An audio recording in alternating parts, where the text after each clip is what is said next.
Hello friends, welcome to our channel cute baby আয়ুষে সকলকে স্বাগত। তো আজকে আমি রান্না করব হচ্ছে মেটে আলু দিয়ে রুই পোনা বা চারা পোনা যেটা বলে সেই মাছের ঝাল।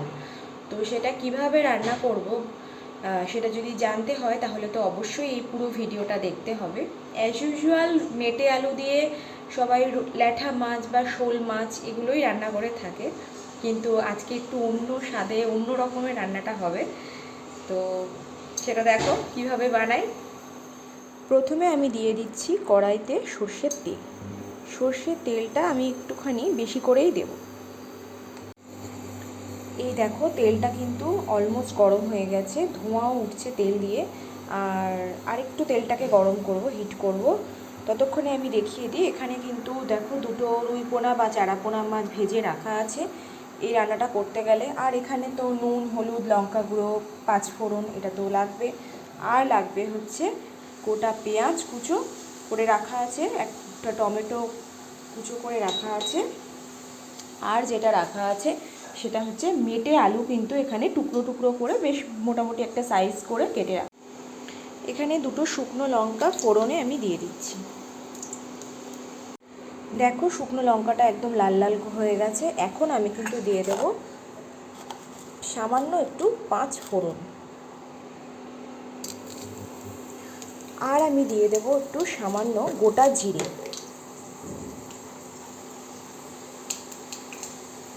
এই দেখো গোটা জিরে। এই দুটো দিয়ে একটা সুন্দর একটা ফ্লেভার, ভাজা ভাজা হয়ে গেলে একটা সুন্দর ফ্লেভার আসবে। এইবার আমি দিয়ে দেবো পেঁয়াজ কুচো তেলের মধ্যে। সুন্দর ফ্লেভার এসে গেছে, এইবার দিয়ে দিলাম পেঁয়াজ কুচো।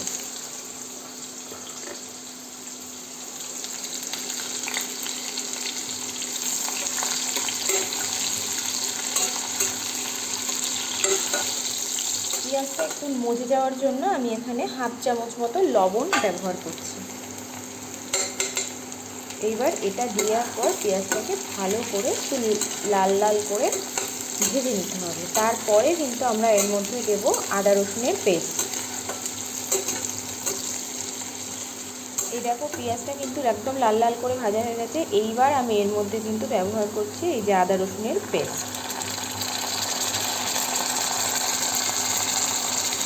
মোটামুটি মতো 2 চামচ মতো আমি আদা রসুনের পেস্ট ব্যবহার করছি। এবার এটা দিয়ে ভালো করে কষিয়ে নেব। আদা রসুনের পেস্ট দিয়ে ভাজার পর এইবার আমি এখানে এই কেটে টুকরো করা টমেটোগুলোকে দিয়ে দিলাম। এবার এটা দেওয়ার পর এই টমেটোগুলোও এর সাথে ভালো করে একটু নাড়াচাড়া করে নেব। টমেটোগুলো মোটামুটি তেলের ভাজা ভাজা হয়ে গেছে। এইবার আমি এখানে টুকরো করে রাখা এই কেটে কেটে মেটে আলু এগুলো এর মধ্যে দিয়ে দেবো। এইবার আমি এখানে দেব হাফ চামচ মতো হলুদ গুঁড়ো,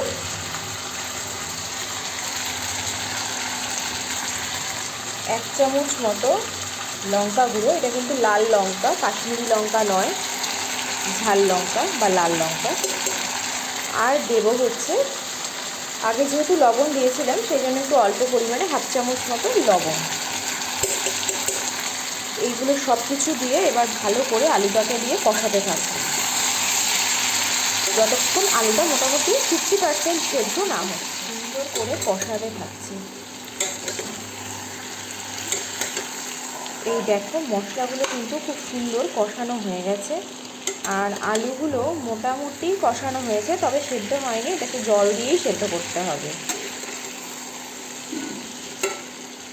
জল দেওয়ার আগে সামান্য পরিমাণে একটু চিনি অ্যাড করে দিচ্ছি, যেহেতু একটা গোটা বড় সাইজের টমেটো দিয়েছিলাম আমি, সেই জন্য একটু চিনি অ্যাড করছি যাতে ব্যালেন্সটা ঠিকঠাক থাকে।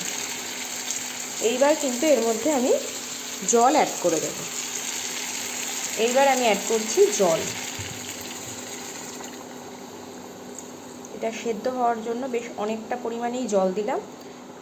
আলুটা সেদ্ধ হওয়াটা আরম্ভ হয়ে গেছে, কিন্তু প্রপার একদম সেদ্ধ হওয়া অবধি আলুটাকে সেই জন্য অপেক্ষা করব। ঝোল কিন্তু একদম ফুটে আলুগুলো দেখো একদম সিদ্ধ হয়ে গেছে। এই দেখো আলুগুলো কিন্তু পুরো সেদ্ধ হয়ে গেছে। এইবার কিন্তু আমি এই মাছগুলোকে দিয়ে দেব।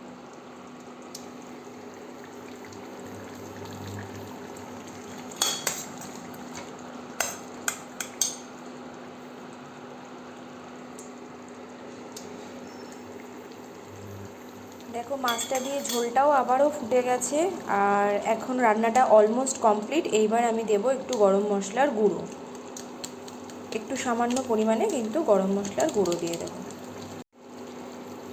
গরম মশলার গুঁড়ো দেওয়ার পর আর দেবো একটু সামান্য পরিমাণে ঘি, খুব অল্প পরিমাণে একটু ঘি দিয়ে দেবো। আমার কিন্তু রান্না পুরো কমপ্লিট। এইবার সবগুলো দিয়ে একটু সুন্দর করে একটু নাড়াচাড়া করে নেব। আলু দিয়ে পোনা মাছের ঝাল কিন্তু আমার একদম কমপ্লিট হয়ে গেল। এবার শুধু ঢাকা চাপা দিয়ে দেবো, দিয়ে মোটামুটি 5 মিনিট মতো একটা স্ট্যান্ডিং টাইমে রেখে দেবো, তারপর সার্ভ করব। এই যে মাছ রান্না করে এইবার খেতে দিচ্ছি, দেখি এবার কেমন হয়েছে বলে খেতে। বাহ, আলুগুলো সুসিদ্ধ হয়েছে, খুব সুন্দর হয়েছে। আমার বউ রান্না করেছে, দুর্দান্ত হয়েছে খেতে। একদম আলুগুলো দেখো একদম ঝরে পড়ছে, খুব সুন্দর।